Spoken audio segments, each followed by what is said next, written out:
নমস্কার দর্শকবৃন্দ, আমি NE24 নিউজের পক্ষ থেকে রাজা কংস বণিক আপনাদেরকে NE24-এ অনেক অনেক স্বাগত। দর্শক, আমি বর্তমানে রাঙ্গিহাড়ি পয়েন্টে আছি। রাঙ্গিহাড়ি পয়েন্টে খুব বড় একটা মেশিন আনা হয়েছে সয়েল টেস্টিংয়ের জন্য।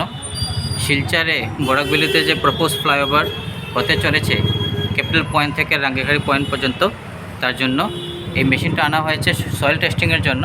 আর সয়েল টেস্টিং অলরেডি শুরু হয়ে গেছে। তো আমি কিছু দৃশ্য আপনাদের সম্মুখে তুলে ধরতে চাই। তো আপনারা আমার সঙ্গে থাকুন, চলুন আমরা দেখে নিই।